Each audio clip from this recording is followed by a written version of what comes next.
না দেখুন, মমতা বন্দ্যোপাধ্যায় কিন্তু তার কর্তব্য এবং প্রতিবাদ করার জায়গায় একটু পিছিয়ে যাননি। তার যে কর্তব্য সেটাও করেছেন এবং যেখানে যে প্রতিবাদ সেটাও করেছেন। মমতা বন্দ্যোপাধ্যায় বলেই চলেছে না যে কোনো বৈধ নাগরিকের নাম আমি বাদ দিতে দেব না, এবং সেই বৈধ নাগরিকের নাম যেন বাদ না যায় তার জন্য প্রতিবাদ করার জন্য তিনি দিল্লি পৌঁছে গেছেন এবং কথাবার্তা বলেছেন, সেখানেও কিন্তু সঠিকভাবে ব্যবহার পায়নি। দিল্লির পুলিশ কিন্তু মমতা বন্দ্যোপাধ্যায়ের সঙ্গে সঠিক ব্যবহারটাও করেনি, তাকে যতটুকু মর্যাদা দেওয়া উচিত সেটা দেয়নি। তারপরেও সুপ্রিম কোর্টের বিচারপতির সামনে দাঁড়িয়ে চোখে চোখ রেখে তিনি কিন্তু প্রতিবাদ করে এলেন। একটা রাজ্যের মুখ্যমন্ত্রী সুপ্রিম কোর্টে গিয়ে তার রাজ্যের মানুষের হক আদায় করার জন্য পৌঁছে গেলেন, লড়াই করে আসলেন। এই ঘটনা কিন্তু দিল্লির বুকে একটা দাগ দিয়ে গেল। এই ঘটনা দিল্লির বুকে একদম স্বর্ণাক্ষরে লেখা থাকবে, ভারতবর্ষের ইতিহাস যতদিন থাকবে না এটা লেখা থাকবে।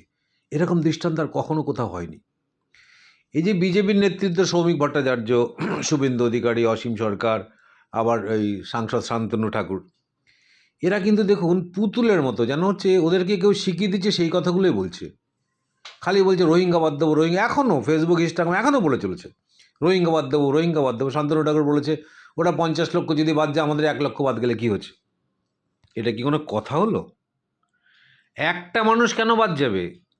এবং ওরা 50 লক্ষ, মুসলিমদের কি 50 লক্ষ বাদ গেছে? কোথাও তো মুসলিম বাদ যায়নি, যা গেছে তো হিন্দু। এদের কোনো ভাষা নেই, এদের কোনো কাণ্ডজ্ঞান নেই, কোনো কর্তব্য নেই, কোনো কর্তব্য বোধ নেই। এরা শুধু ফেসবুক ইনস্টাগ্রামে শুধু বলেই চলেছে। ওরা যে কথাগুলো বলে তার সঙ্গে তো বাস্তবের কোনো মিল নেই।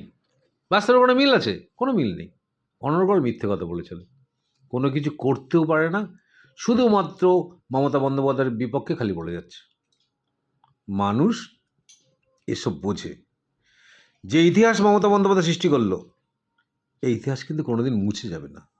মানুষের জন্য একটা রাজ্যের মুখ্যমন্ত্রী অন্তিম চেষ্টা, সর্বাধিক চেষ্টা তিনি করেছেন।